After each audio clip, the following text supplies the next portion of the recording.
pasteur Oné Poga.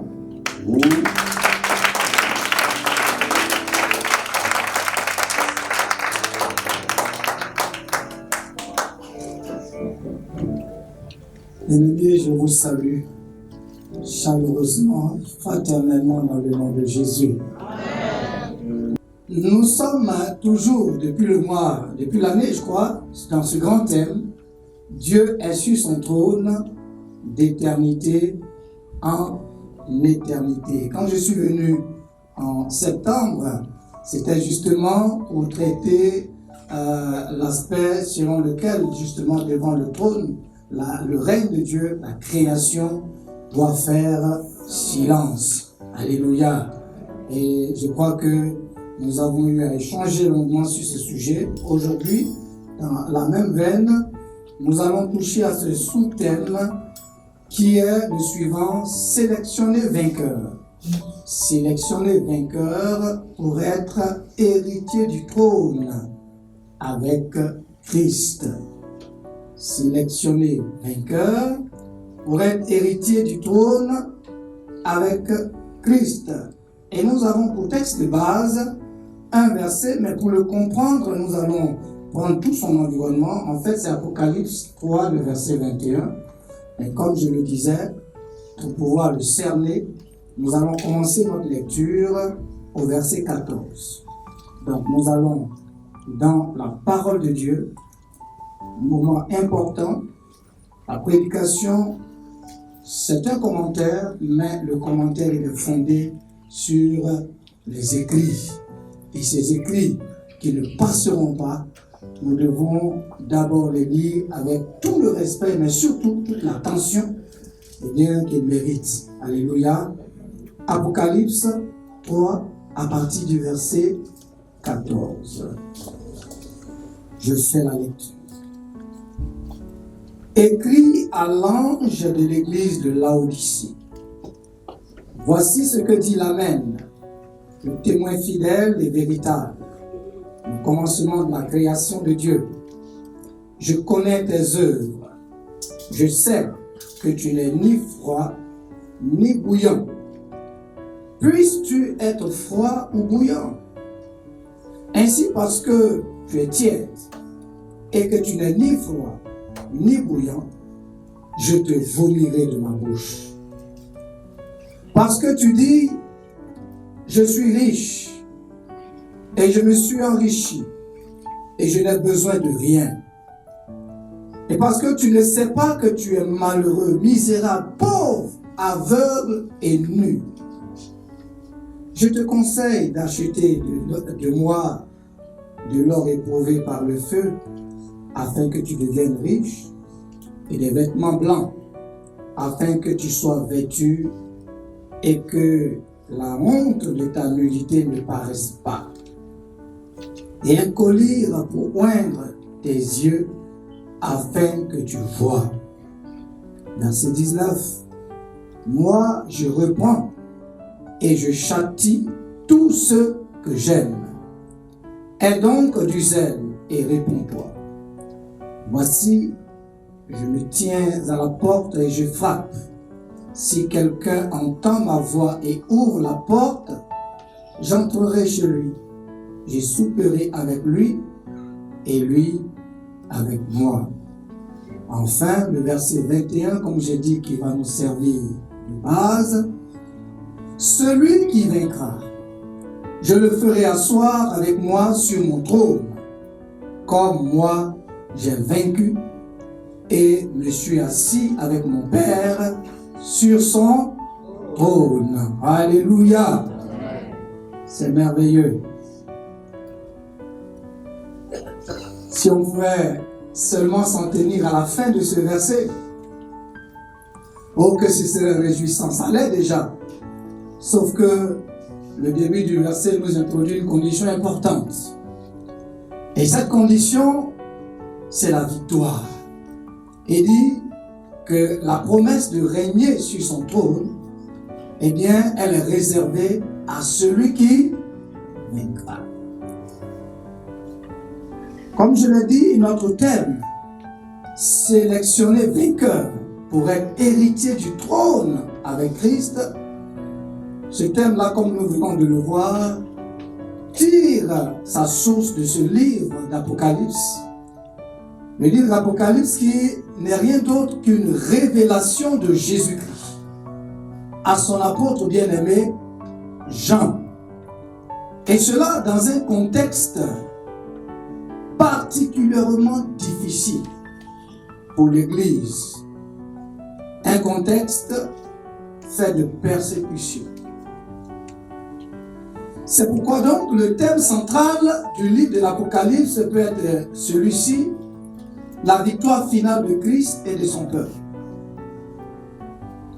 Bien aimé, notre texte de base qui est tiré de ce livre fait partie, disons, de la dernière lettre, la dernière des 7 lettres que Dieu donc adressa aux églises de l'Asie mineure pour les encourager et les fortifier dans ce combat et surtout les mettre en garde contre les dangers qui guettaient chacune d'entre elles en particulier. Cette lettre donc qui est envoyée à l'église de Laodicée nous envoie au cœur du combat qui était le ciel. Eh bien, Laodicée, il faut le dire, est une ville, juste pour notre connaissance, qu'on pourrait situer dans la Turquie actuelle. C'est là qu'elle se trouvait, du côté centre-est. C'est quelque part là que cette ville se trouvait. Et comme vous pouvez déjà le remarquer à travers cette localisation géographique, aujourd'hui vous pouvez bien le savoir, il n'existe pratiquement pas d'église à cet endroit. Quand on parle de la Turquie, on parle d'un pays musulman. Christ a pris soin, dès les premiers instants, d'adresser une lettre d'avertissement et de faire une promesse ferme pour tous ceux qui sortiraient vainqueurs du combat. Des siècles plus tard, le constat est triste. Le constat est amer. L'Église n'existe plus. Non pas parce que Laodicée en tant que ville a disparu, mais parce que le combat, au fil des ans, au fil des siècles, a été perdu par les hommes et les femmes qui habitaient cette contrée. Bien-aimés, dans cette lettre, le Seigneur Jésus reproche au peuple sa tiédeur et son ignorance de sa position spirituelle, réelle devant la face de Dieu.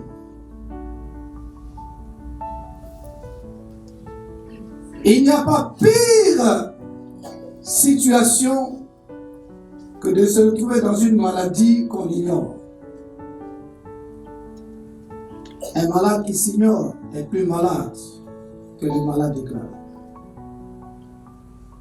Et Laodicée, malheureusement, était dans une situation semblable à celle d'un malade qui s'ignore. Donc Dieu les interpelle.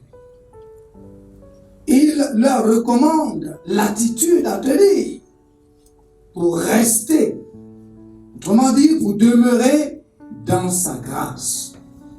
Le verset 21 est pratiquement la conclusion de la lettre de Jésus-Christ adressée à Laodicée. Et ce verset précise la récompense qui sera le partage des vainqueurs de ce combat des derniers temps. C'est donc ce verset qui a inspiré notre thème. Sélectionner vainqueur pour être héritier du trône avec Christ. Bien aimé, pour développer ce thème, nous allons aborder 3 points. On ne pourra pas achever, évidemment, aujourd'hui, comme cela a déjà été signifié mardi. Nous serons là pour la suite et fin. Mais déjà, je voudrais vous annoncer ces 3 points. Le premier étant celui-ci. La véritable foi est celle qui réussit au test. La véritable foi est celle qui réussit au test. Au test au pluriel. Le deuxième point sera le suivant. Le salut est une sélection. Le salut est une sélection. Enfin, je l'espère bien, le troisième point, le privilège des vainqueurs. Le privilège des vainqueurs. Nous espérons à travers ce message, bien aimé, amener chacun d'entre nous d'abord à se décider à faire face avec succès aux différents tests de sa foi. Alléluia. Car c'est d'abord une question de décision. Ensuite, nous espérons, à travers ce message, amener chacun d'entre nous à ne pas se méprendre sur la nature de la grâce que nous avons en Jésus-Christ. Car très souvent, certains pensent que la grâce en Jésus-Christ consiste en un ramassage aveugle par Dieu de toute personne qui dit croire en Jésus. Non. Non. Enfin, nous souhaitons à travers ce message amener chacun d'entre nous à se motiver au regard des récompenses qui sont et seront le partage des vainqueurs de ce combat, à se motiver donc pour vaincre. Alléluia. Entrons donc dans le premier grand point de notre sujet bien-aimé. La véritable foi est celle qui réussit au test. Je voudrais donc vous dire que, pour revenir au contexte de notre texte de base, il faut savoir que l'Empire romain, à l'époque, exerçait plus que jamais son autorité. Et cette autorité a fini par se retourner contre l'Église, contre les croyants en Jésus. Il faut savoir que depuis l'époque où Jésus vivait, les Romains étaient déjà dominateurs sur Israël. Et le parti, politico-religieux, des Sadducéens et autres, les chefs religieux tels que les pharisiens, devant la doctrine de Jésus, ont maintes fois essayé de le mettre en porte-à-faux avec les autorités romaines, à travers plusieurs pièges. Souvenez-vous par exemple cette question posée à Jésus, est-ce que tu permets qu'on paye l'impôt? C'était une question piège, la Bible même le dit. Ils ont essayé par plusieurs moyens, mais en vain, parce que la sagesse de Jésus surpassait toute leur malice, tout leur complot.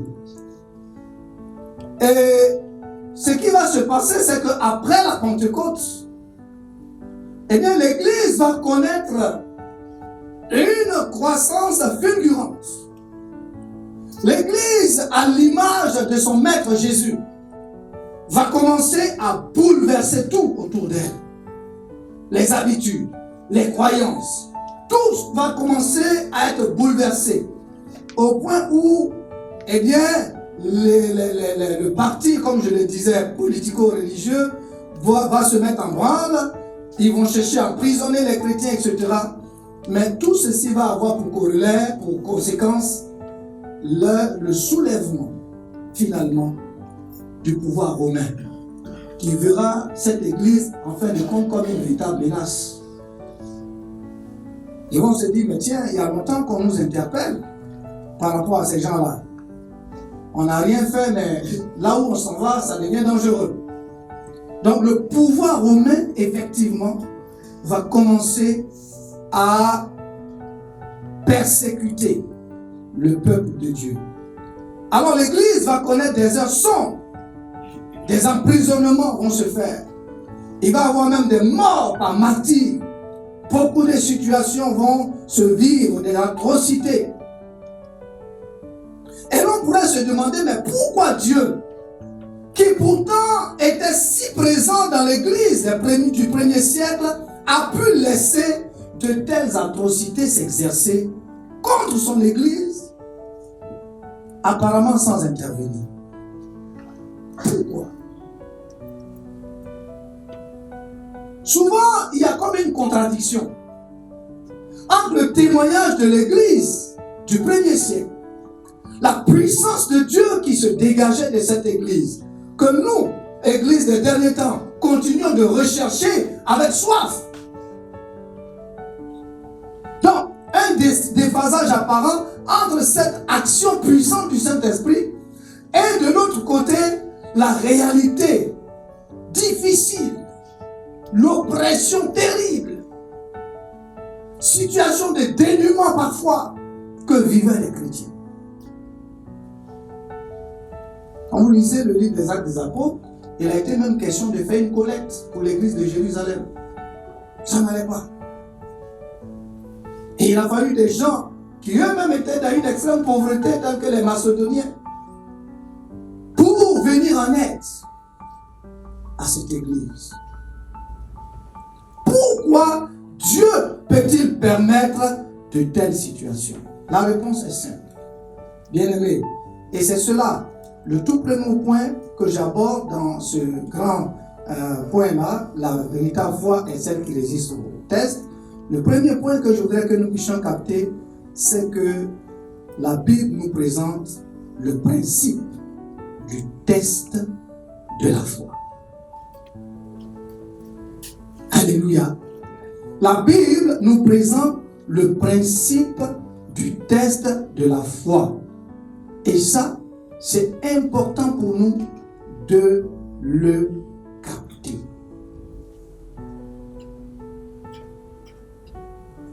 Qu'est-ce que nous voulons dire? La foi qui sauve, en tout cas celle que Dieu attend de son peuple, eh bien c'est une foi qui s'affirme devant les épreuves. Les épreuves en termes de persécution, les épreuves en termes de tentation, les épreuves en termes de difficultés quotidiennes de la vie. C'est en cela que la foi, bien-aimée, est qualifiée d'une démonstration. Alléluia. Il est donc difficile d'identifier la véritable foi hors de ce contexte. Quand nous regardons la Bible depuis la Genèse jusqu'à l'Apocalypse, le principe du test de la foi transparaît. Quand on parle de la démonstration de notre foi, très souvent on a vu en cela la démonstration qui aboutit à des actes miraculeux, ce qui n'est pas faux. C'est tout à fait juste. Mais ce que je veux relever ce matin, c'est que c'est une vue très limitative, très restreinte de la démonstration que Dieu attend de nous. La démonstration donc de notre foi, elle doit, comme dans le contexte de Laodicée, un contexte de persécution, cette foi-là doit pouvoir justement faire sa démonstration. Et ça, nous devons bien le capter. Quand nous entrons dans le jardin d'Éden, eh bien, alors que tout était paisible, Adam et sa femme avaient à affronter l'épreuve, je me permets de l'appeler ainsi, l'épreuve du fruit de l'art, de la connaissance du bien et du mal. Je faisais des cours de base et puis un frère m'a posé cette question, il dit, mais pasteur, on dit Dieu sait toutes choses. Mais donc, savait-il que Dieu savait que Adam allait manger le fruit là? Mais pourquoi alors Dieu n'a pas enlevé ce arbre là et puis il a laissé quand même? Peut-être que parmi vous certains se sont déjà posé cette question. Qu'est-ce que Dieu voulait? Toi tu sais que le monsieur là, voilà ce qu'il va faire. Mais malgré tout, tu n'enlèves pas et puis tu le laisses, il nous met dans des problèmes. Aujourd'hui, tout le monde souffre. Comprenez simplement que dans le jardin d'Éden, le principe du test de la foi était présent. Dieu, de tout temps, a toujours voulu tester notre loyauté, toujours voulu tester notre soumission, toujours voulu tester notre foi en lui. Car la foi n'est rien d'autre qu'une confiance véritable. À l'heure de l'épreuve, Adam avait à choisir entre faire confiance au serpent et faire confiance à son Créateur. Ce choix-là, quand vous l'enlevez du principe de vie humain, alors on n'est plus des hommes, on est des robots. Dieu n'a pas créé des robots.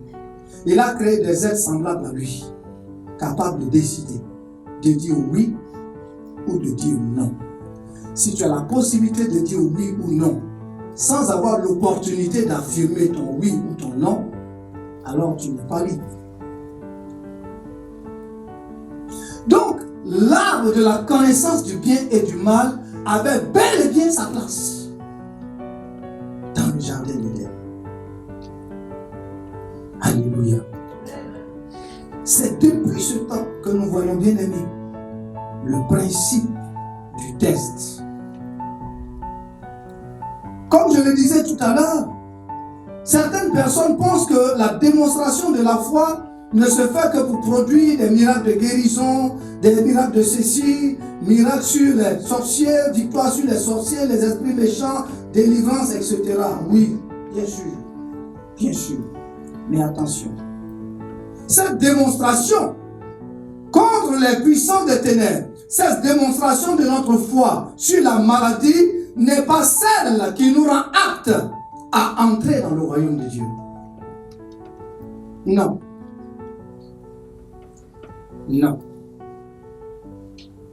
La démonstration de foi qui nous fait entrer dans le royaume éternel de Dieu, c'est celle de notre obéissance à la volonté de notre Dieu au milieu de toutes sortes d'épreuves. Je voudrais que cette vérité puisse marteler nos consciences. Bien-aimés, que nous dit Philippiens 2, le verset 8. Nous allons voir cette vérité-là appliquée à Jésus. Il est dit ici, ayant paru comme un simple homme, Jésus a pris la condition humaine et il s'est humilié lui-même, se rendant comment? Se rendant obéissant jusqu'à la mort, et même la mort de la croix. Et le verset 9 dit quoi? C'est pourquoi? Pour quelle raison donc? La raison ici évoquée, c'est l'obéissance de Jésus jusqu'à la mort. Pour cette obéissance-là, pour cette démonstration de sa soumission à la volonté du Père, la Bible nous dit, Dieu l'a souverainement élevé et lui a donné le nom qui est au-dessus de tout nom. Quel miracle Jésus n'a pas fait sur la terre? Quel miracle! Il a guéri les malades. La femme atteinte d'une perte de sang depuis 12 ans. L'aveugle Bartimée. Ressuscité des morts. Il a fait plein de miracles. Il a nourri des milliers de personnes. Mais ce n'est pas ce qui est souligné dans ce passage. La Bible nous dit ici que puisque Jésus s'est rendu obéissant jusqu'à la mort, c'est pour cette raison que Dieu l'a souverainement élevé. Je voudrais rappeler encore cette vérité et insister là-dessus. La démonstration de foi qui nous fait entrer dans le royaume éternel de Dieu, ce n'est pas celle qui consiste à la guérison des malades, bien qu'elle soit normale, il nous faut l'exercer. Ce n'est pas celle qui nous amène à chasser les démons, mais c'est la démonstration de notre soumission à la volonté de Dieu. Et cela au milieu de toutes sortes d'épreuves et de tentations. Pour l'instant, notre obéissance à nous ne nous a pas encore conduit à la mort, heureusement. Si ça devait être le cas,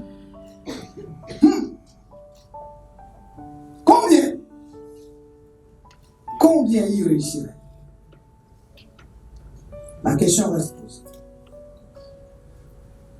Après le jardin d'Éden, quand nous rentrons dans le temps de la grâce, frères et sœurs, nous devons comprendre que même si l'œuvre de la croix nous propulse dans la grâce, cette promesse merveilleuse du salut gratuit et d'une vie de privilégié dans ce monde présent, bien-aimés, sachons que la grâce ne nous soustrait pas des réalités du combat de la vie et de la foi.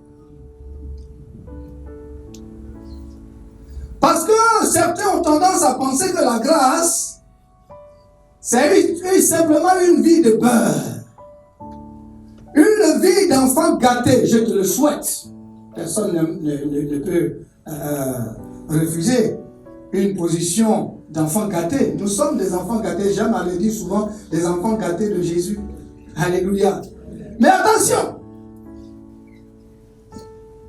les gens de l'église primitive et les chrétiens de Laodicée étaient tout comme nous, des enfants gâtés de Jésus. Mais ils étaient poursuivis par la mort. Poursuivis, souffrant de faim, de nudité. Donc la grâce ne nous soustrait pas, comprenons-le très bien, elle ne nous soustrait pas de la réalité des combats de la vie, la réalité des combats pour notre foi. La grâce ne nous soustrait pas de ça. Alléluia.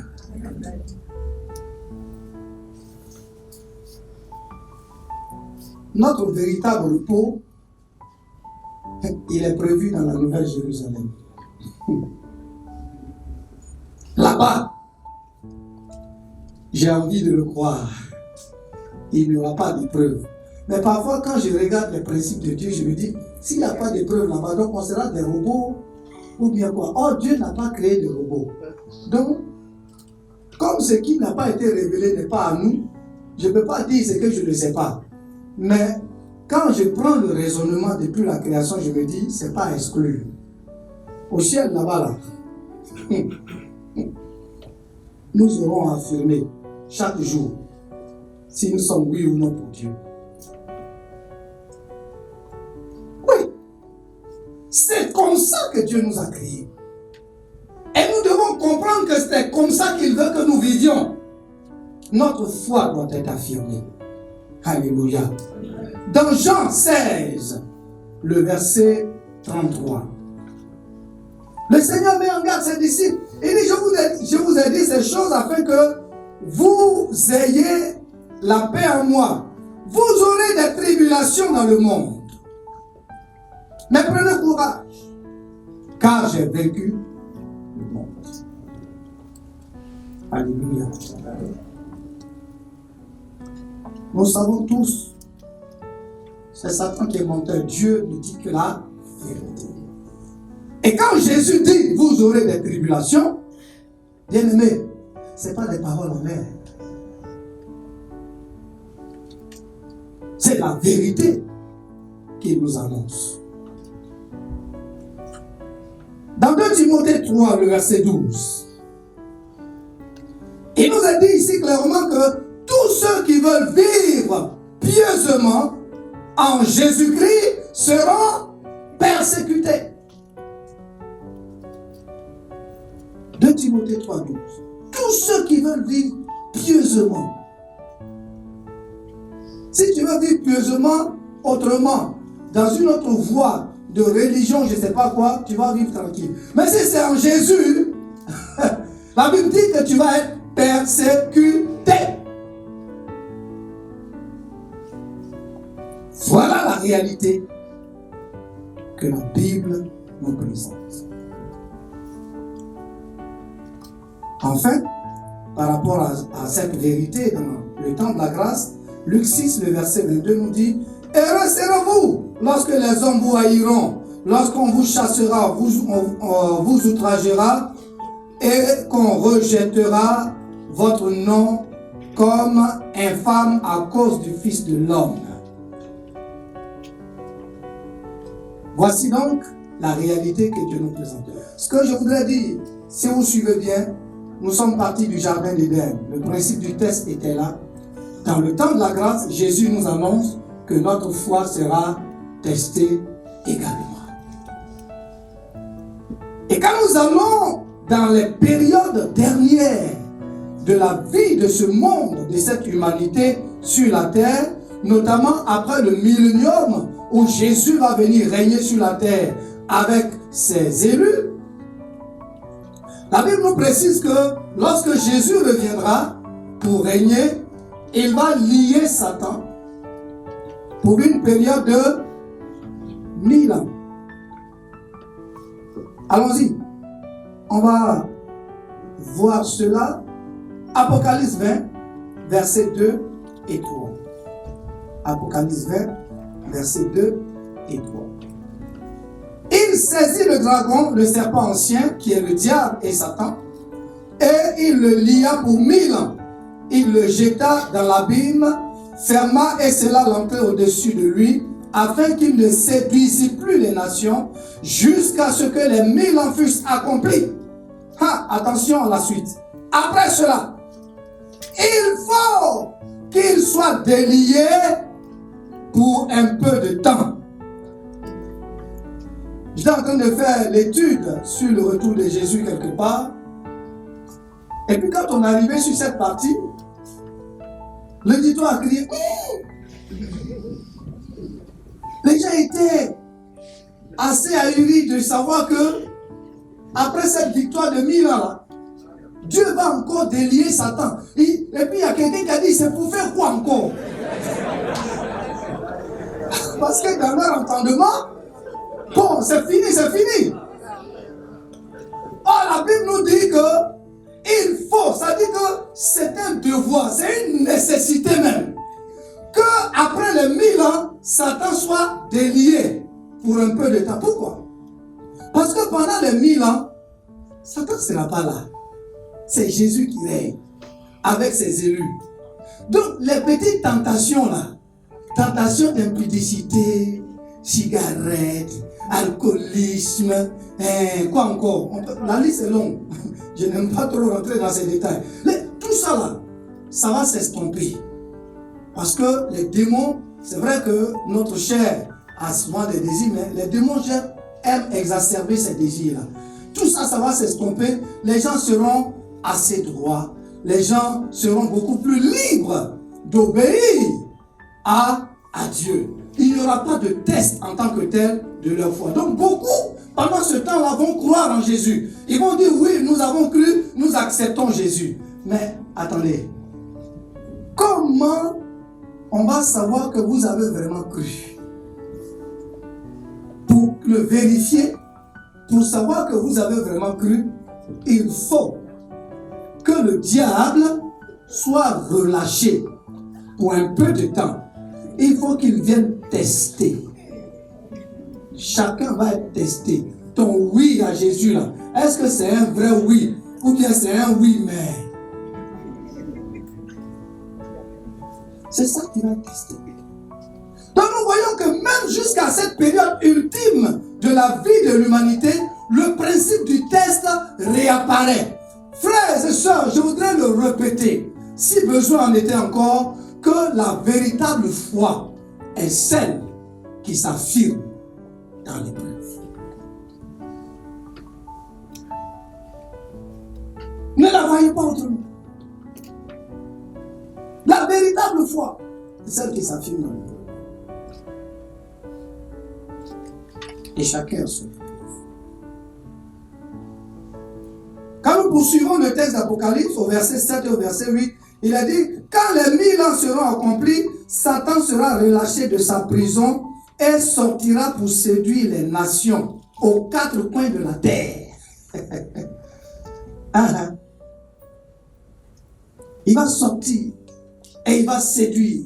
Il va chercher à créer encore des violences. Il va chercher encore à tourmenter la foi des gens. Hey, toi tu dis tu crois en Jésus là. C'est quel Jésus tu veux croire? Hein? Est-ce que tu m'as oublié? Si tu fais ça, je vais te tuer. Imaginez que l'armée de Satan rentre dans cette église. S'ils ont des calaches même, c'est bon. Parce que ça là, quand on fait beau, c'est fini. Quelqu'un a dit quand tu entends son bruit, c'est que ça t'a pas eu. Là, c'est trop rapide. Mais ils viennent avec de longues lames très tranchantes. Puis on dit, c'est vous qui adorez Jésus ici. Renoncez! Si vous voulez vivre. On est dans la fiction, hein. Mais il y en a qui vivent ça. Pour l'instant, pour nous, c'est des histoires qu'on raconte. Est-ce que je suis en train de vous dire, dans quelques endroits de la terre, c'est vécu, effectivement. Et c'est l'Église qui est là. À ce moment précis, où le diable envoie des agents pour tester ta foi avec des lames tranchantes, quelle va être ta réaction? Dieu est sur son trône, bien sûr. Il règne d'éternité en éternité et il regarde le combat se dérouler.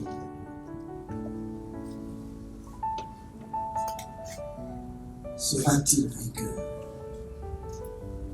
Est-ce qu'elle va triompher? Dieu attend le résultat. Le résultat ne dépend pas de lui, mais il dépend de toi. C'est toi qui es dans l'arène. C'est toi qui es au combat. Alléluia. Tellement le principe de la foi est établi, la Bible nous présente un but. Ça veut dire que Dieu ne permet rien pour rien. La Bible dit qu'il a fait tout chose pour un but. D'accord? La Bible nous présente donc l'objectif que Dieu poursuit à travers le test de la foi. 1 Pierre 1, verset 6 et verset 7. 1 Pierre 1, verset 6 et verset 7. Il dit, c'est là ce qui fait votre joie, quoique maintenant, puisqu'il le faut. Si tu es dans ta Bible, il faut souligner bien, puisqu'il le faut. Parce que c'est la vérité que Dieu veut que tu retiennes ce matin. Puisqu'il le faut, vous soyez attristés pour un peu de temps par diverses épreuves, afin que l'épreuve de votre foi, plus précieuse que l'or périssable, c'est ta foi là qui est précieuse. Donc l'épreuve de ta foi là, eh bien, voilà, plus précieuse que l'or éprouvé, l'or périssable, qui cependant est éprouvé par le feu, et pour résultat la louange, la gloire et l'honneur lorsque Jésus-Christ apparaîtra. Alléluia. Cette comparaison qui est prise ici, la foi et l'or, nous donne un enseignement profond.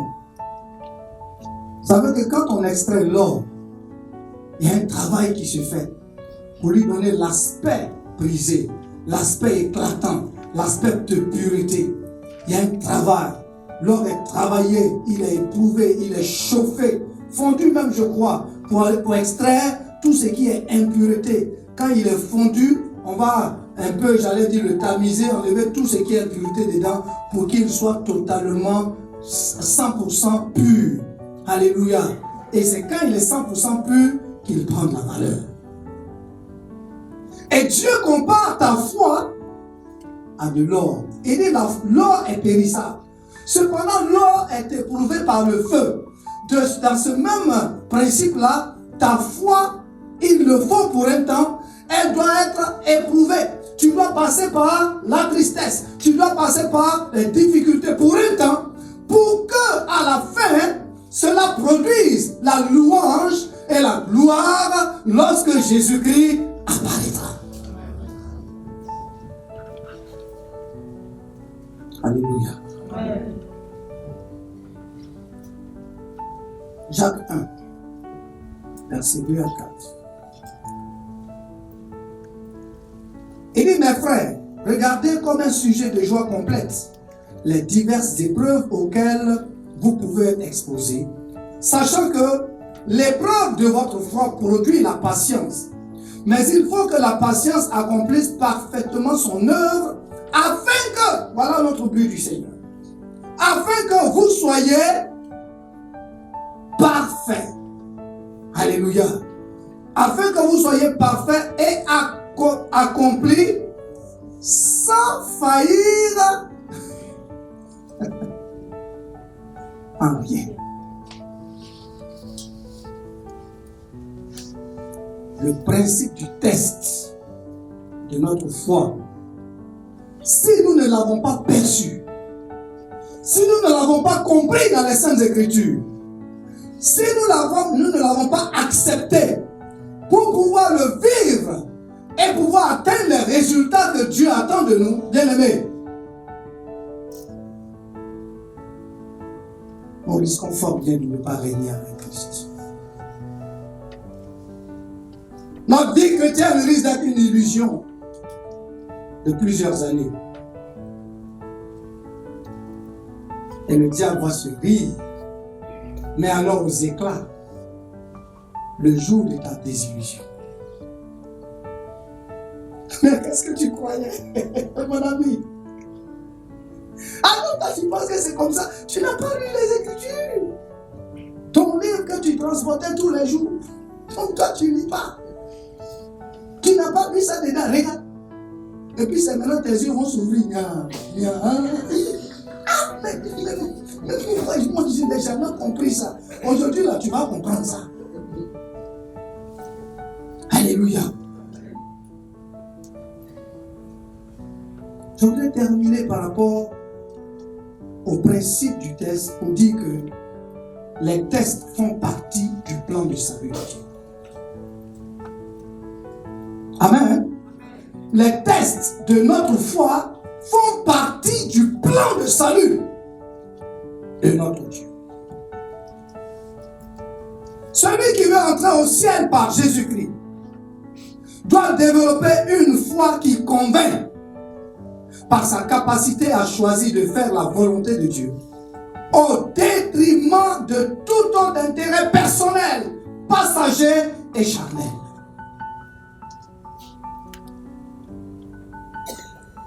La foi n'est donc pas un simple slogan. Elle se prouve. Elle s'éprouve. Et elle se prouve. Alléluia.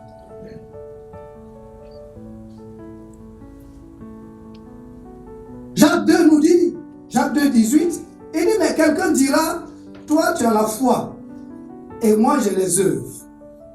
Montre-moi ta foi sans les œuvres, et moi je te montrerai ma foi par mes œuvres. Dans les œuvres dont il est question ici, là, frère, mettez la victoire devant les combats, la victoire devant les difficultés. Ça fait partie des œuvres que la foi doit produire. Si ces œuvres ne sont pas là, la Bible nous dit que ta foi, elle est morte. Elle ne sert à rien. Elle ne peut pas t'aider. Ceux qui trouvent dans chaque épreuve ou tentation une excuse pour désobéir au Seigneur doivent savoir qu'ils n'ont rien compris encore de la foi. n'ont rien compris. Chaque échec ou chaque chute disqualifie davantage le croyant pour le royaume des cieux. Nous devons le savoir. Et surtout, n'attendez pas que Dieu vous comprenne là-dessus. Parce qu'il y en a qui se disent, quelqu'un m'a dit comme ça, on a essayé de l'exhorter, ta vie c'est comme ci, c'est comme ça. Et la personne répond pour dire non, vous ne savez pas, Dieu me comprend. Bon, malheureusement, je ne suis pas Dieu. Mais Dieu te comprend, moi. On te présente une réalité, tu es dans la défaite. Frère, corrige ça. Sinon, tu risques de rater le ciel. Et en toute réponse, toi tu me dis Dieu te comprend. Il comprend quoi? C'est-à-dire que tu as des raisons en béton. Voilà. Tu as des excuses. Si on doit te défendre, tes arguments sont tellement pesants que Dieu même va finir par dire non, laissez le petit là, c'est pas sa faute. C'est ça tu crois? Oui, mais Dieu me comprend là, ça veut dire quoi? Hein? S'il y a quelqu'un que Dieu devait comprendre, c'est Job.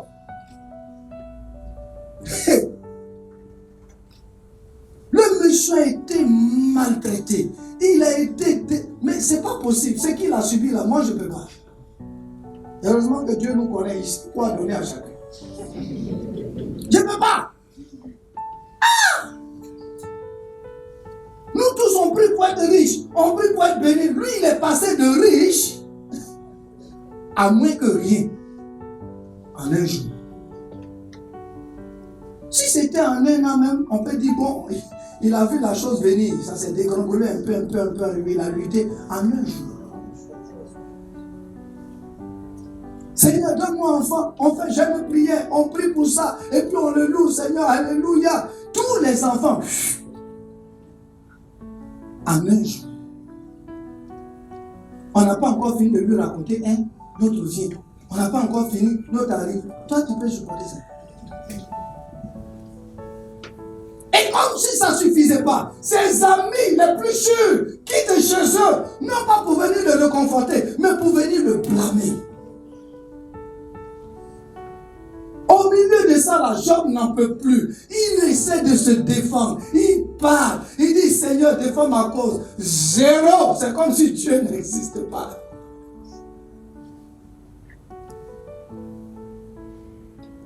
Où était Dieu? Il était sur son trône. Il n'a jamais quitté le trône. Alléluia. Mais il attendait un résultat. Et quand Job, exacerbé par la situation, va commencer à faire comme des accusations contre Dieu, lorsque Dieu prend la parole, ce n'est pas pour le comprendre. Le Seigneur dit, mais toi tu es qui pour discuter avec moi? Où étais-tu quand je fondais la terre? Est-ce que tu sais qui a mis la limite à la mer? Et puis tu parles comme un insensé. Job, faut bien te revoir, hein? Dieu me comprend. Toi, il va te comprendre. Mes frères, il faut connaître le Dieu que tu pries là. Parce que toi, tu n'as pas encore fait le fait de le comprendre. Lui, il a déjà tout compris. Et toi, il n'a pas compris. Et comme tu n'as pas compris là, tu penses qu'il te comprend. Il te voit. Il sait tout. Il sait que tu as démissionné. Il sait que tu manques de volonté. Il sait que tu n'es pas prêt à souffrir pour lui. Tu n'es pas prêt à abandonner ne serait-ce qu'un seul intérêt pour sa personne. Donc je t'aime là, c'est des paroles. Il n'y a pas de racine. Bien-aimé, Dieu ne te comprend pas. Tant que tu n'as pas vaincu. Car nous le verrons. Il a tout tout disposer pour ta victoire. Tu veux qu'il comprenne quoi même? Tout ce qu'il faut pour que toi tu sois vainqueur, lui il a préparé ça, ça y est là. Il a mis ça devant toi. Tu t'en vas prendre des fêtes? Non. Soyons sérieux. Bien-aimé, la Bible nous dit que quand Dieu permet une épreuve, ce n'est pas pour nous écraser. D'ailleurs, même ce qui me plaît avec lui, c'est qu'il dose en fonction des personnes. Quand il envoie, quand il laisse l'épreuve se dérouler, quand il dit à Satan, va, il lui donne toujours une limite. Il dit, lui là, je ne te permets pas d'aller au-delà de tel aspect. Parce que lui, il sait. Il sait que si on est arrivé là-bas, là, tu vas prendre son. Donc le Seigneur dit, ça là, c'est au-dessus de ses forces. Il n'arrive pas là-bas. Mais ce qu'il peut supporter là, voilà ça. Et comme Satan, lui, il y a longtemps, il est pressé. D'ailleurs, même si on lui a laissé l'observer, lui, il finit avec toi. Il n'a même pas le temps. Mais comme Dieu veille, bon, tu vis. Et puis le Seigneur lui dit, bon, il faut te limiter à ça seulement. Voilà. On voit, si tu veux, parce que c'est même pas Dieu qui commande. Satan, lui, il y a longtemps, il est prêt. Il envoie la petite jeune fille là derrière toi.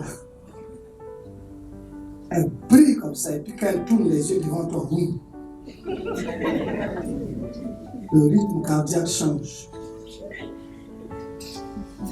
Ah. Vive opportunité. Non, tu es enfant de Dieu. Je suis enfant de Dieu, mais la Bible dit que la chair est faible. Discussion, lutte, discussion. Dieu est sur son trône et il te regarde.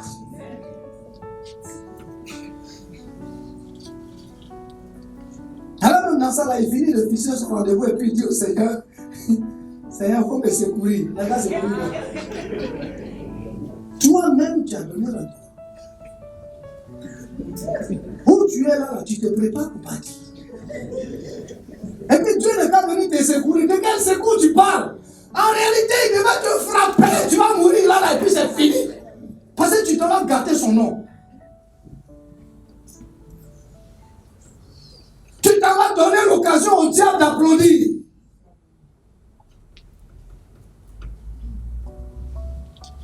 Donc Dieu dose.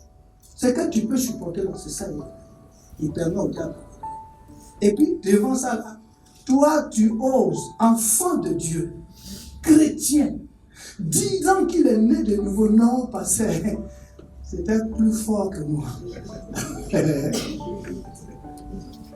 Entre toi et Dieu, là, il y a un qui Et moi, je suis convaincu que ce n'est pas Dieu. Ça n'a jamais été plus fort. C'est toi qui as démissionné.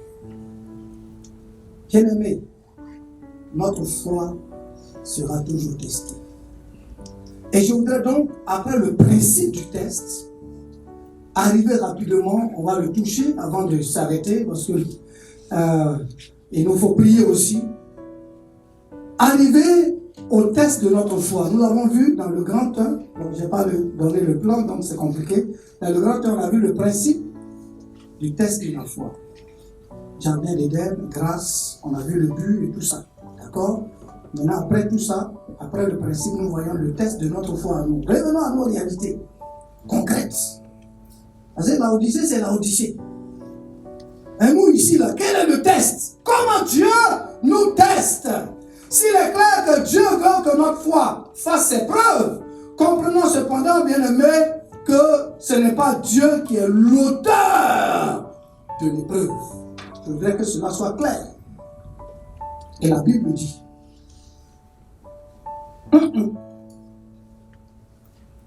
celui qui doit te relâcher dans le millénium, après le millénium, c'est son travail. Lui, il vit pour ça. Voilà. Donc, c'est lui qui travaille. Mais Dieu, dans sa souveraineté, lui fixe des limites en fonction de ta réalité, en fonction de tes capacités. Donc, celui qui tente, celui qui envoie l'épreuve, c'est le tentateur. C'est son travail. Maintenant, travail. La première possibilité pour lui, c'est qu'il peut travailler à visage découvert directement. C'est-à-dire que le diable peut nous tenter vis-à-vis. Si ça t'est jamais arrivé, vous dites merci Seigneur. Peut nous tenter vis-à-vis. C'est ce qu'il a fait avec Jésus. Quand Jésus a jeûné, c'était un jeûne seulement. Il est venu, il dit, mais attends. La Bible dit qu'après 40 jours, 40 nuits, Jésus a eu faim. C'est à ce moment-là, le type là, il est bizarre. Le premier jour, il n'est pas venu.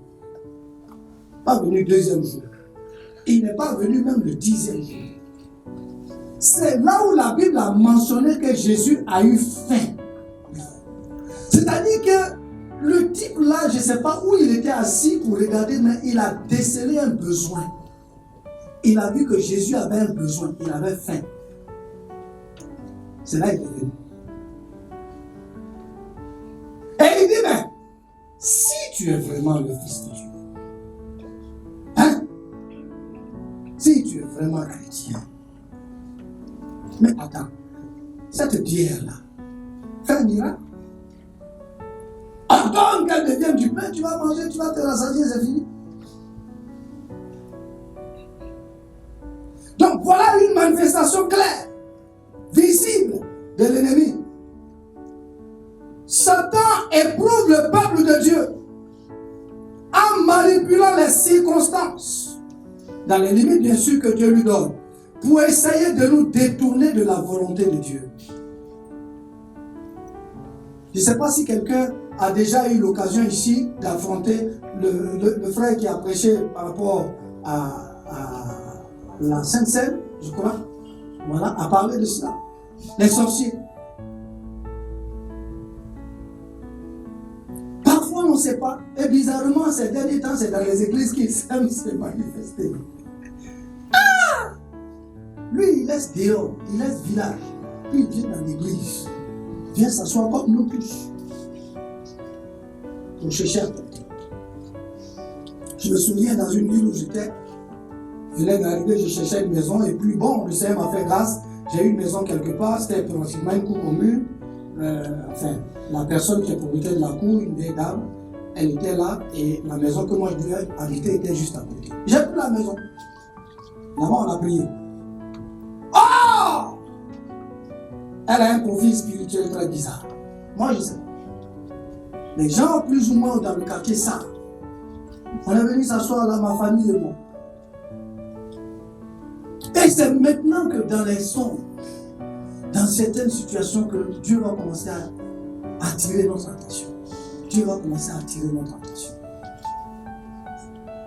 On se rend compte que c'est un danger qui est là. Il y avait deux cas. Ou bien nous, on quitte la cour, ou bien elle quitte la cour. C'était les deux cas. Et comme il n'y avait pas de maison à trouver, ce qui s'est passé, c'est que c'est elle qui a quitté la maison. Alléluia. Amen. Tant que tu n'es pas découvert, tu peux travailler. Mais quand moi j'ai vu, Dieu m'a ouvert les yeux, j'étais identifié. Aïe! Je ne tire plus n'importe comment. Je sais où viser et comment tirer. À un moment donné, la bonne dame, elle a des enfants ici à Abidjan. Elle passe 3 mois à Abidjan. Quand elle retourne, elle fait 1 semaine, 2 semaines. Demandez à Abidjan. Ça va à Abidjan. Nous, on a passé tout le temps. C'est quand j'ai déménagé de la cour, j'ai appris après qu'elle est revenue s'asseoir. Il y a un seul cas qui s'est manifesté. Bien-aimé, l'ennemi peut nous tenter directement, de façon spirituelle, avec des armes démoniaques. Voilà l'une des épreuves de notre foi. Alors un chrétien devant une telle situation qui se met à trembler. Il dit, pasteur, oh secours, ça ne va pas chez moi. Hey, où je dors là? La personne qui est là-bas, là, c'est une sorcière. Pasteur, vraiment, si tu ne prépares pour moi, là, c'est pas bon. C'est que je suis en train de vous dire, là. Mon pasteur n'était pas au courant. Ce n'était pas un combat pour lui. C'était mon combat. Avec ma famille. Alléluia. Quelqu'un dira non, mais toi tu es pasteur, je n'étais pas encore pasteur. Voilà, je vais te répondre en même temps là-dessus. Je n'étais pas encore pasteur. J'étais ancien. Alléluia. Bien-aimé, lorsque l'ennemi se place devant nous de façon directe, souvent on le reconnaît facilement. Ah, ça c'est le diable. Et puis là, on vient, quand on lance tel combat, les chrétiens sont chauds. Actuellement, on est dans un moment d'accentuation chez nous là-bas. Quand il dit aux frères, bon, on va prier, que le Seigneur nous permette vraiment d'aller de progrès en progrès. Ok. Maintenant, on va prier contre l'esprit de mort. Hey? On dirait que ce n'est pas les mêmes chrétiens. Au nom de Jésus, au nom de Jésus, tu es obligé de leur dire c'est bon. Ce combat-là, on le connaît. Quand le diable vient vis-à-vis là, qui ne sait pas? Si tu t'amuses, c'est toi qui vas laisser dedans. Mais le diable, sachant que sur ce terrain-là, il est facilement découvert, facilement combattu, il a un autre domaine pour te tester, pour te combattre. Et ce domaine-là, c'est le monde. La Bible nous dit que le monde entier est sous l'emprise du malin. Il travaille, il œuvre dans le monde. Et ici à Abidjan, vous êtes exposés à ça. Nous, on est en brousse là-bas, on est mieux. Moi, je ne sais pas si, je ne suis pas allé loin, mais je ne sais pas s'il y a maquis dans une autre ville qu'Abidjan. Même dans l'Afrique de l'Ouest, je ne sais pas s'il y a maquis ailleurs qu'Abidjan. Pas dancing. Yeah! Non. Et tu passes devant ça. Quand tu vas à la maison, quand tu vas au travail, quand tu viens à l'église, tout ça, ça tombe dans ta tête. Boum, boum, boum, boum. Des musiques bizarres, tout ça, ça te bombarde. Tu passes ici, tu vas tomber sur une image bizarre. C'est pas ça que je veux voir.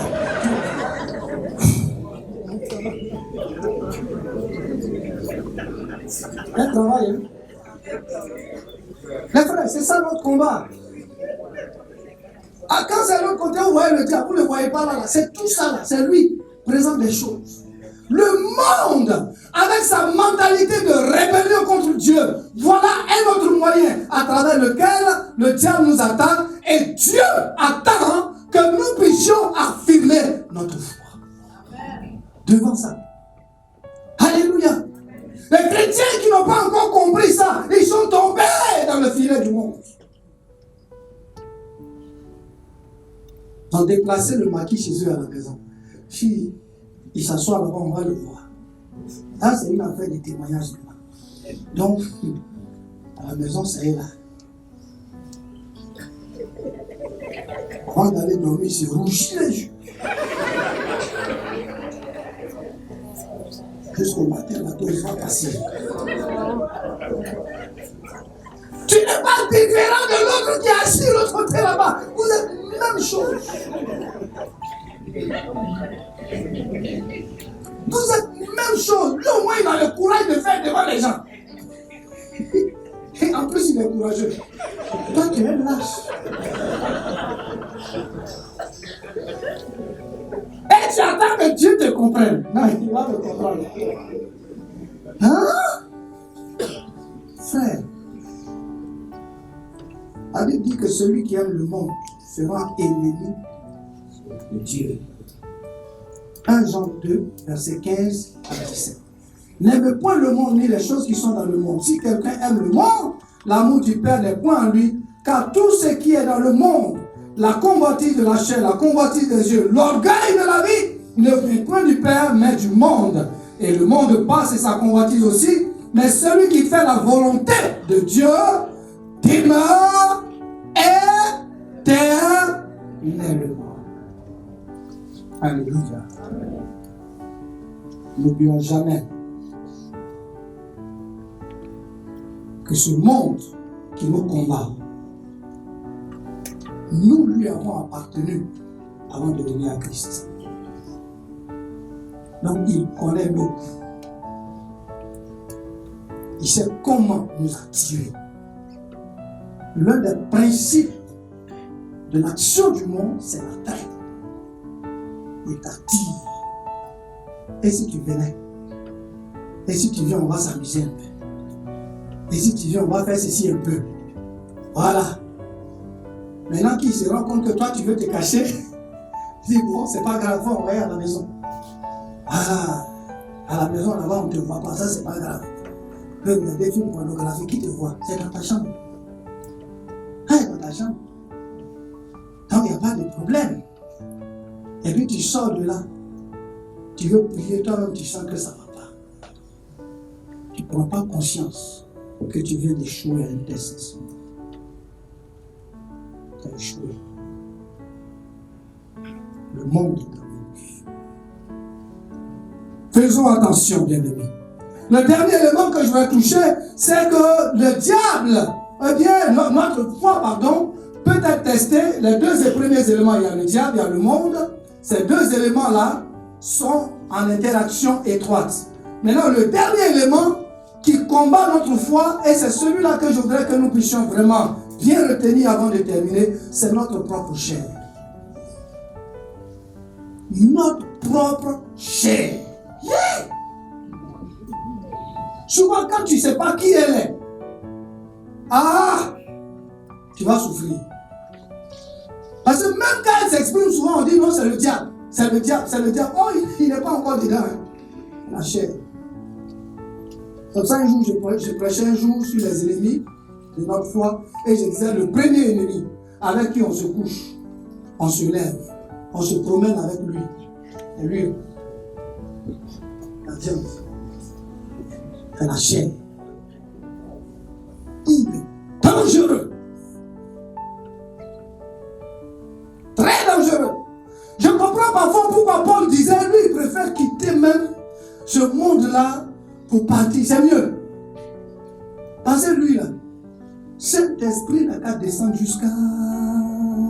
Il y a des moments où quand cet esprit dit, il va se reposer un peu là. Plus de...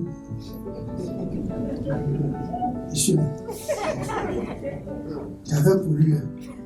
Il me donnait pour moi aussi. Toi aussi, tu es trop spirituel. La chair est un problème. Bien aimé, dans Galates 5, verset 17, il a dit la chair a des désirs contraires à ceux de l'esprit. Les deux sont opposés entre eux. Pourquoi? Afin que vous ne fassiez point ce que vous voudriez. Dieu a permis cette rivalité, cette opposition-là, pour que l'homme, dans ce carcan de la chair-là, puisse chaque jour affirmer qu'il n'est pas pour la chair, mais qu'il est pour Jésus. Alléluia.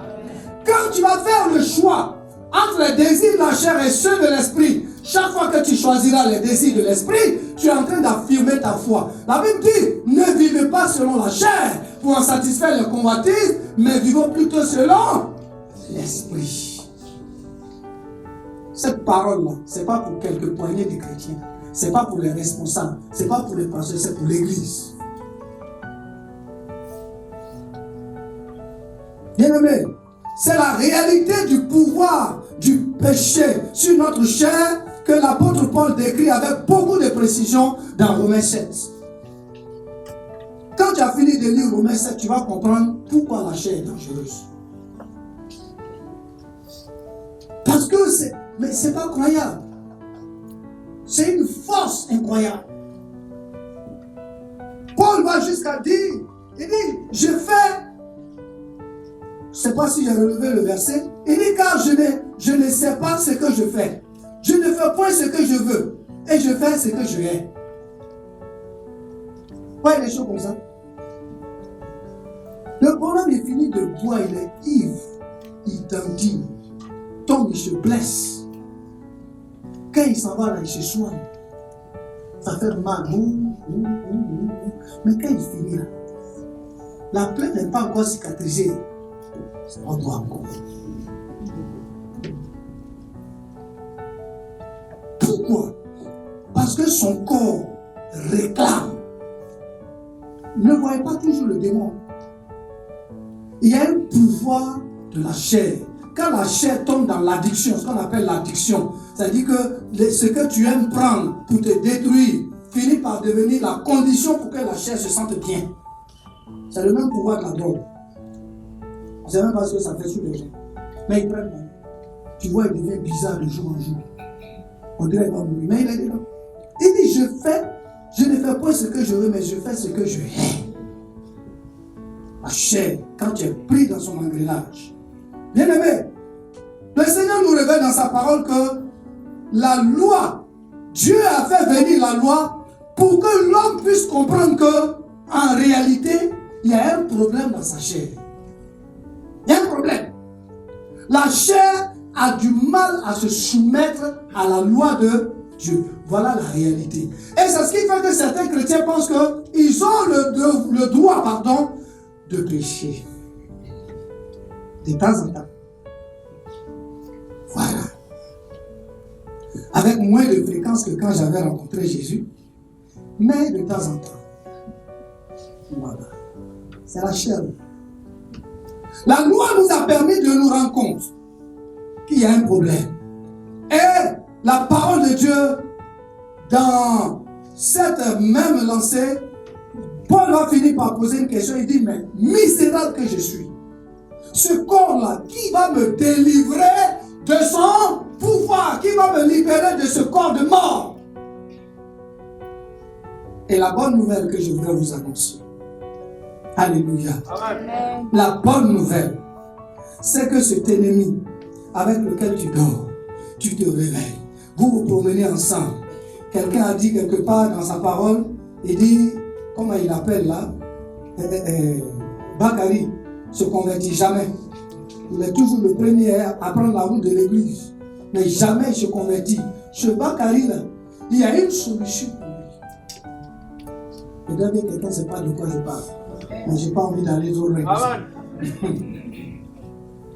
Bien aimé, la Bible nous dit qu'il y a une solution. Et quand vous lisez le verset 25 de Romains 7, il dit grâce soit rendue à Dieu par Jésus-Christ, notre Seigneur. Le nouveau maître de notre vie a dompté la chair. Il a dompté ses pouvoirs et il nous a rendus libres de vivre la vie du ciel. Amen. Ce secret-là, quand je l'ai découvert, ça a boosté ma vie. Ça m'a propulsé. Ça m'a permis de vivre une vie beaucoup plus sereine dans le Seigneur. Alléluia. Quand vous lisez ce verset que je viens de citer dans la version Parole vivante, il dit, Dieu merci, il y a une issue. Dieu lui-même m'a délivré par Jésus-Christ notre Seigneur. Cela veut dire quoi? Cela veut dire que la garantie de notre succès dans l'épreuve n'est personne d'autre que Jésus. Alléluia. N'est personne d'autre que Jésus. Le premier Adam nous a conduits, nous a plongés dans la défaite face au test de la foi. Mais le second Adam, lui, nous introduit dans une ère nouvelle, l'ère de la victoire. C'est pourquoi il dira là aussi à celui qui vaincra. Ce sont les vainqueurs qui seront sélectionnés pour la Jérusalem céleste. Pourquoi? Parce que notre Seigneur lui-même est un vainqueur. Et il a vaincu pour nous donner sa victoire. Amen.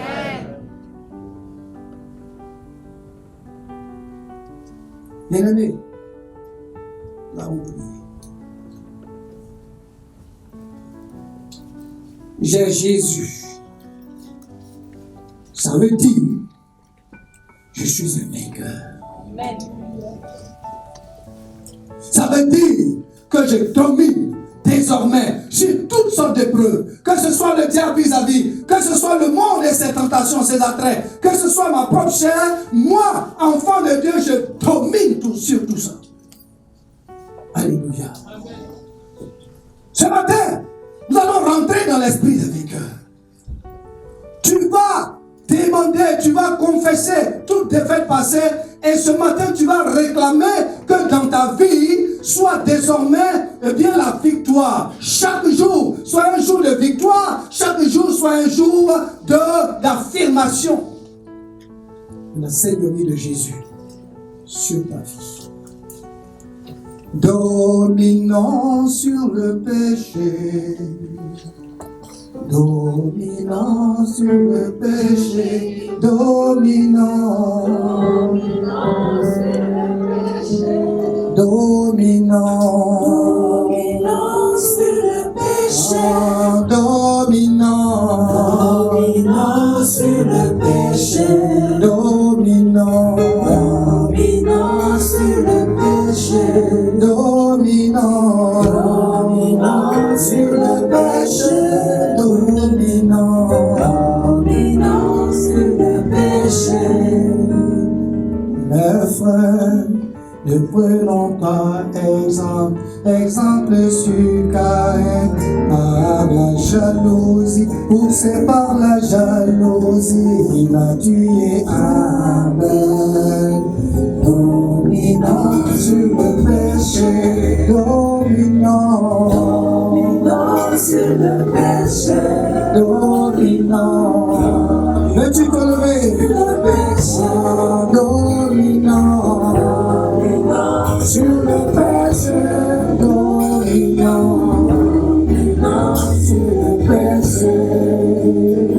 Oui, mes frères, ne prenons pas exemple sur Judas, par la cupidité, poussé par la cupidité, il a trahi Jésus.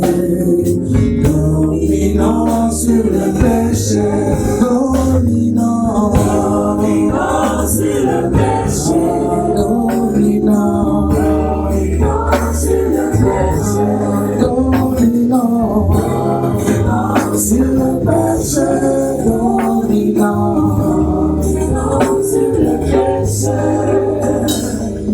dominant sur le péché. Dominant sur le péché,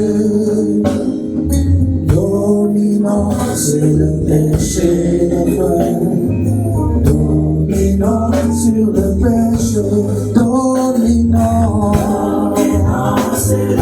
péché, dominant, dominant sur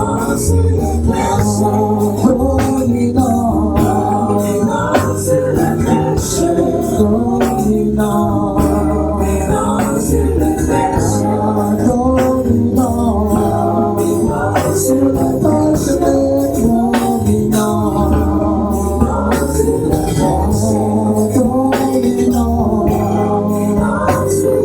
péché, dominant, dominant sur le péché, dominant.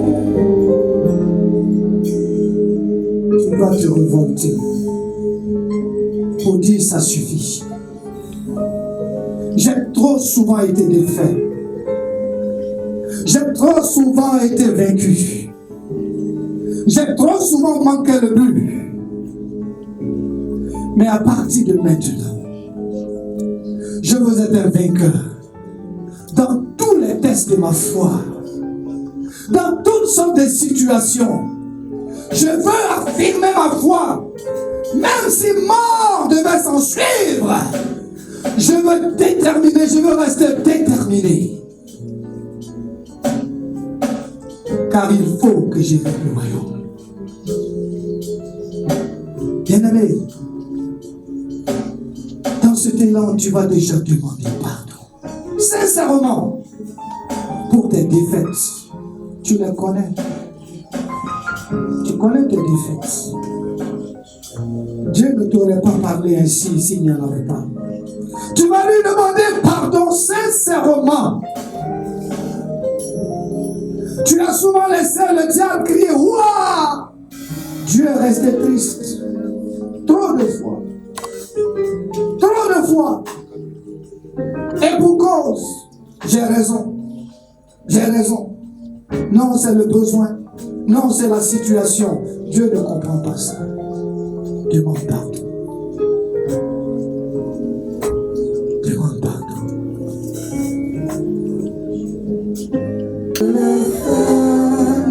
Ce qui est mal à tes yeux, Seigneur, vraiment je l'ai fait. Pardonne-moi, Seigneur Jésus. Pardonne-moi.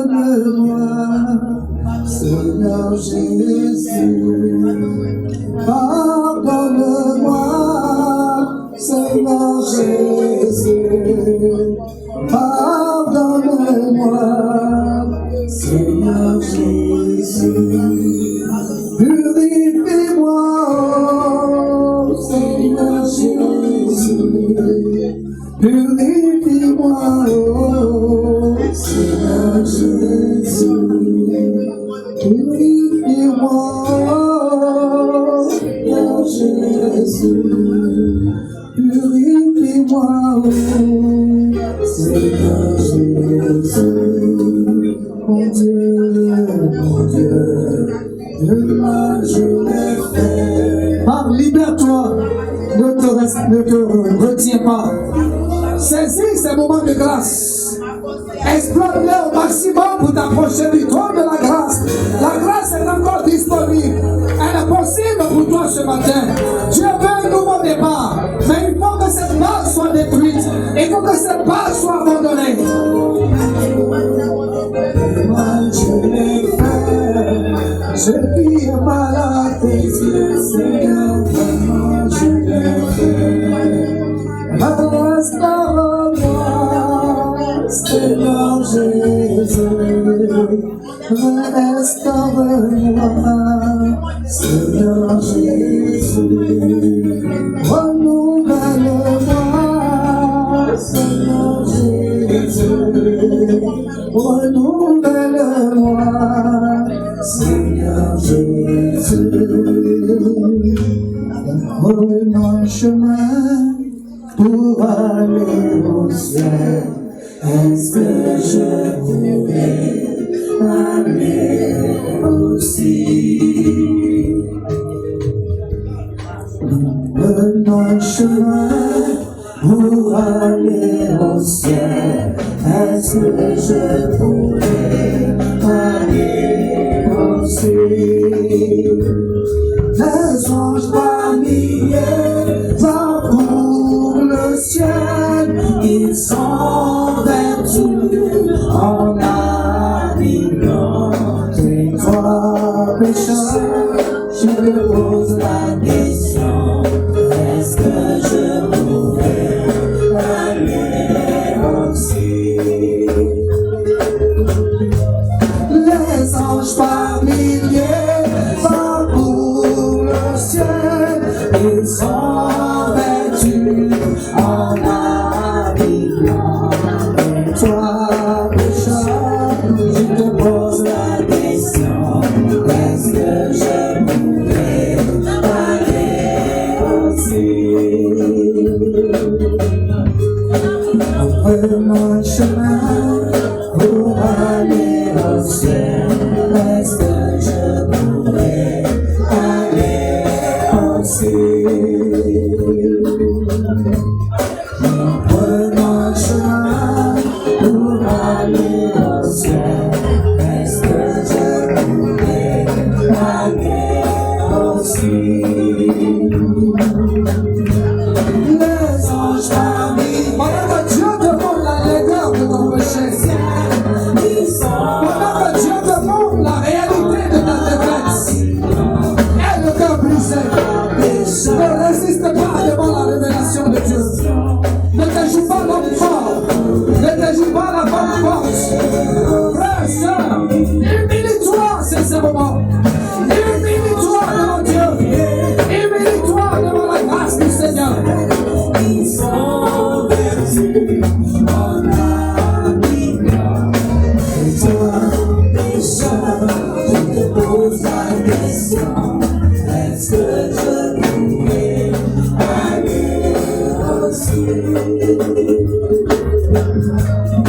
Il y a un chemin pour aller. C'est le chemin de la victoire. Est-ce que je pourrais? La victoire au travers de Jésus aussi. Il y a un chemin pour aller au ciel.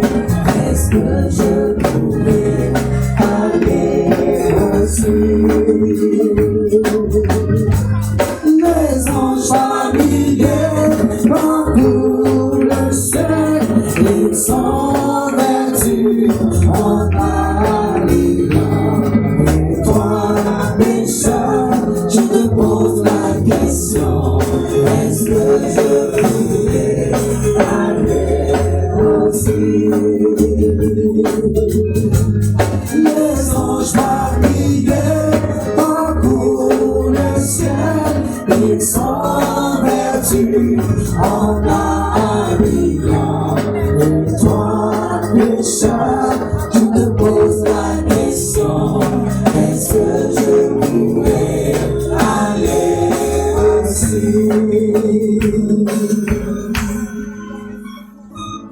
pas menteur.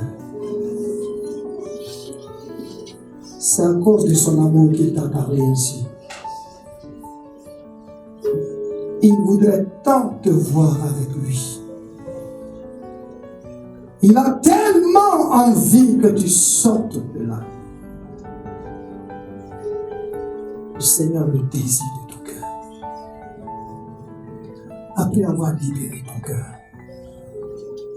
je voudrais que tu puisses sincèrement, mais alors vraiment de tout ton cœur, prendre une résolution. C'est une question de résolution, frère. Il dit, à tes résolutions répondra le succès. Tant que tu ne vas pas te résoudre, tant que tu ne vas pas te révolter pour prendre une décision définitive, les défaites vont venir devant le Seigneur. Résous-toi. Dis-lui, Seigneur, c'en est assez. Je refuse de me faire malmener. Je refuse d'être défait. Je me décide et je m'engage à mener une vie de vainqueur, à mener une vie de victorieux. Je ne peux pas accepter qu'après la croix, moi je sois encore dans la défaite. Prie le Seigneur. Prie le Seigneur. Ah, je veux entendre des prières de personnes déterminées, frère. Des prières de personnes déterminées, de personnes résolues.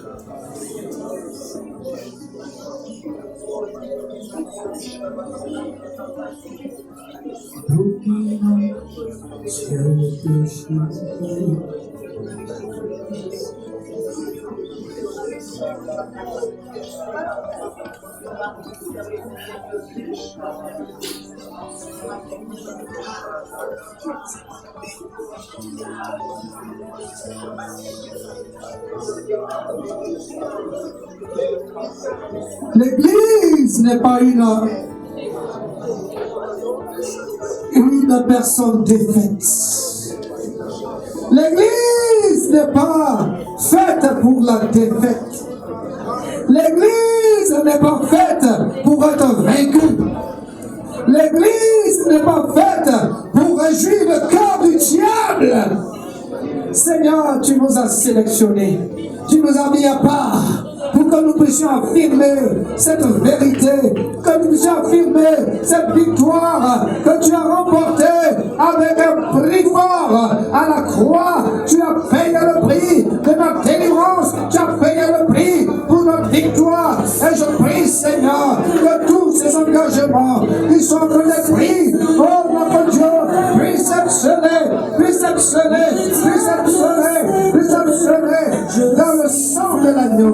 Dans le sang de l'agneau, que cette décision soit scellée dans le sang de l'agneau, et que Seigneur, à partir de ce jour, la réalité de ton Église, la réalité de ton enfant, soit une réalité de victoire, une réalité de victoire, une réalité de victoire, victoire sur le diable, victoire sur le monde, victoire sur la chair, victoire sur les épreuves, victoire sur toutes sortes de difficultés qui peuvent surgir.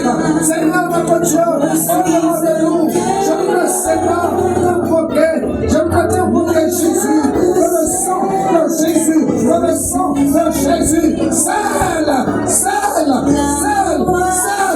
Seigneur, ces résolutions, que le sang de Jésus, cette décision, au nom de Jésus, Seigneur, que ton sang nous marque à jamais, que ton sang nous marque à jamais, que ton sang nous marque à jamais, au nom de Jésus, au nom de Jésus, au nom de Jésus, au nom de Jésus, au nom de Jésus, Seigneur, les choses ne sont plus comme elles étaient, les choses vont changer, il faut que ton cœur de père soit réjouisse, il faut que ton cœur de père soit content de nous, soit content de nos vies, soit content de nous, Seigneur, pour que nous entrions, Seigneur, dans ta foi, pour que nous entrions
Voilà l'instant tant aimé par le Saint-Esprit.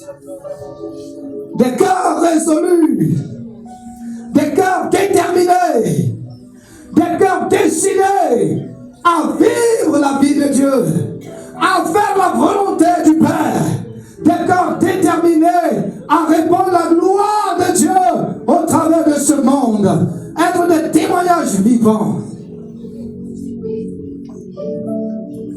Alors laisse l'Esprit de Dieu t'accompagner dans cette décision. Le Saint-Esprit ne reste pas indifférent à de telles prières. Le Saint-Esprit ne reste pas indifférent à de telles décisions. Le Seigneur a dit que c'est lui qui te conduira. C'est lui qui te conduira. Alors c'est lui qui va te prendre par la main. C'est lui qui va te prendre par la main. Pendant que tu entends ces paroles, si tu sens sa présence, tu sens qu'il te pousse à parler en langue, libère-toi. Nous sommes dans un moment de mouvement de l'Esprit bien-aimé. Nous sommes dans un moment de mouvement de l'Esprit. Bien-aimé, pendant que je suis en train de le dire, eh bien, laisse-toi toucher, laisse-toi marquer par la flamme du Saint-Esprit, laisse-toi envahir par la chaleur de Dieu, pour que désormais, le diable, quand il te verra, qu'il sache qu'il y a quelque chose qui a changé. Il doit voir qu'il y a quelque chose de nouveau en toi. Saint-Esprit,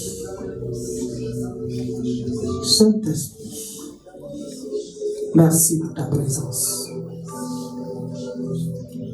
Merci. Merci pour ta présence.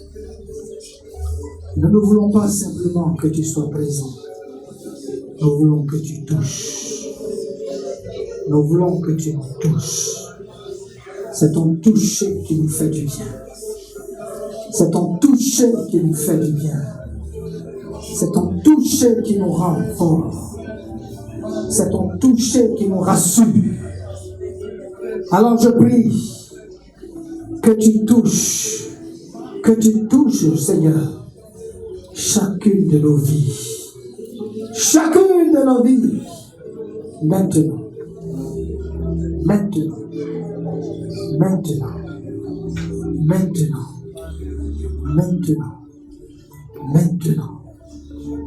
Alléluia.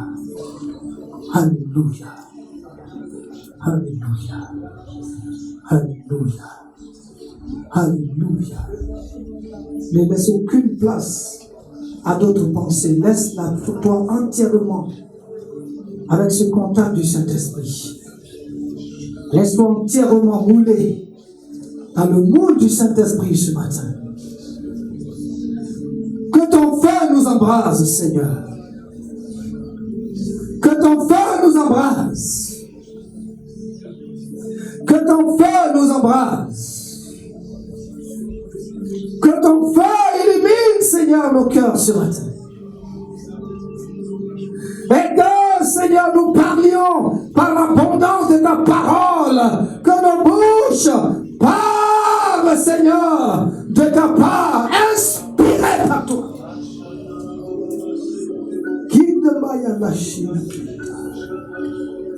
Global Kirishkaba Lord Kirishanda Kabara King the Brian that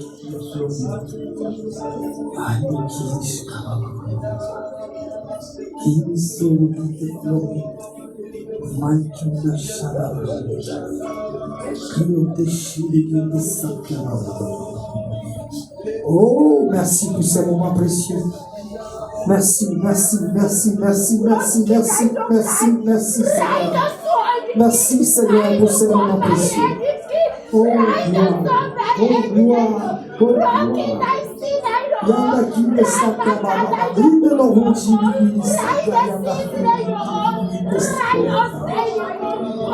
Mayanda shibili. Oh Seigneur, qu'il est merveilleux dans ta présence. Gloire, gloire à toi Jésus. Que c'est merveilleux. Que c'est merveilleux Seigneur de sentir ta gloire nous envahir. Alléluia, alléluia, alléluia.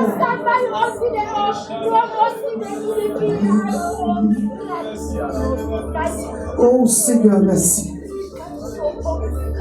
Merci de rassurer ce cœur. Merci de rassurer ce cœur qui depuis longtemps se pose la question, est-ce que je peux? Est-ce que je peux? Est-ce que je pourrais? Est-ce que je peux y arriver? Est-ce que je peux réussir le combat de la foi? Est-ce que je peux vivre pour Jésus? Seigneur, merci de rassurer. Merci de lui donner cette assurance que tu as vécue. Et que ta victoire est aussi pour elle. Ta victoire est aussi pour elle. Alléluia.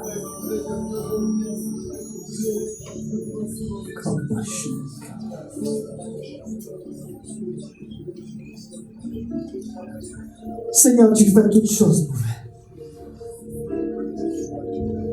Tu as pris tout ce gros panier rempli d'immondices. Tu as porté cela. Tu l'as mis loin, loin, loin, loin, loin, Seigneur, de ton enfant. Tu as dégagé, Seigneur, ce qui faisait l'objet de l'accusation de Satan. Maintenant, Seigneur, fais couler ton huile. Fais couler ton huile pour nous faire prier. Fais couler ton huile en nous, Seigneur. Fais couler ton huile en nous, Seigneur. Que l'onction de ta présence coule sur nos vies.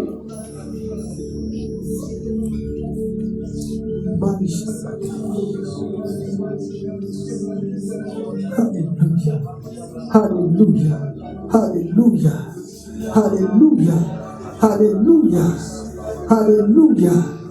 Ton témoignage change à partir de cet instant. Ton témoignage change. Les gens vont te regarder, ils ne comprendront plus. Mais qu'est-ce qui l'a transformé comme ça? Mais pourquoi? Qu'est-ce qui l'a mené à être différent de nous? Pourquoi? Pourquoi elle ne raisonne plus comme nous? Pourquoi on n'a plus les mêmes goûts? Pourquoi on n'a plus les mêmes pensées?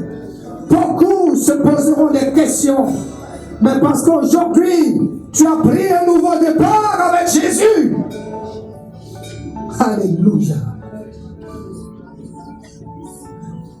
Tu marcheras dans le sentier de vainqueur.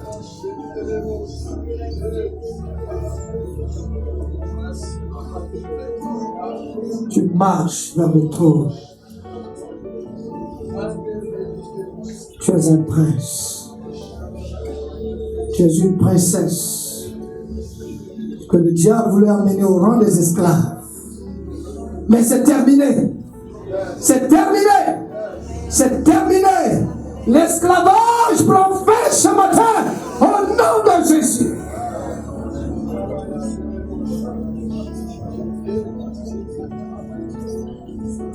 La royauté de Jésus s'établit dans ta vie. La royauté de Jésus sera vue au travers de toi désormais, au nom de Jésus.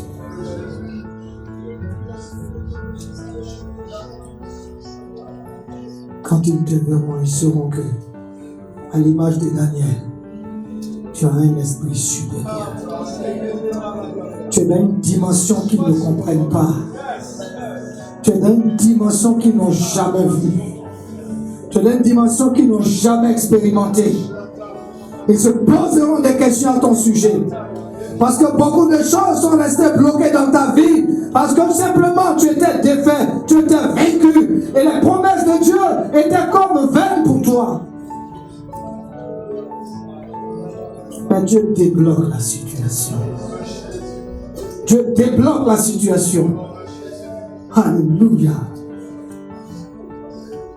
Je te rends toute la gloire, Père. Je te loue, mon Dieu. Car effectivement, tu es sur ton trône.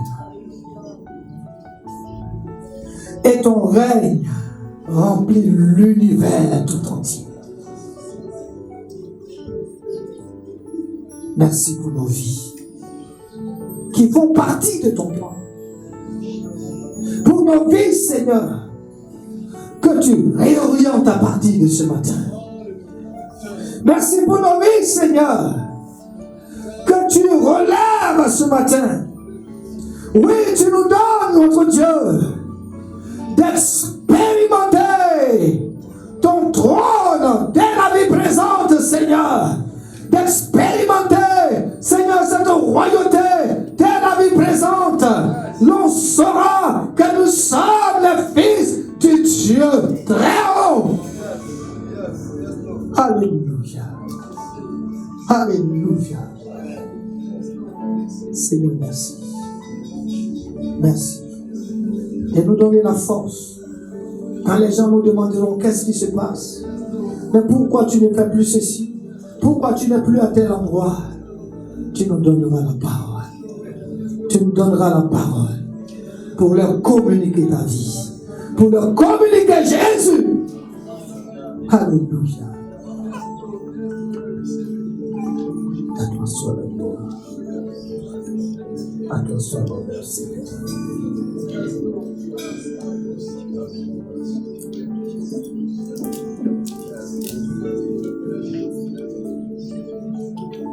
Amen.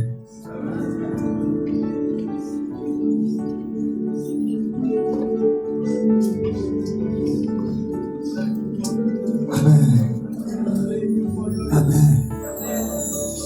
Bien-aimé, je pense que ce que Dieu vient de faire, depuis la révélation de sa vérité jusqu'à ce qu'il a fait par son esprit, mérite une acclamation nourrie. Cela mérite des ovations. Oui, seul peut faire ça. Oui, seul peut faire cela. Alléluia.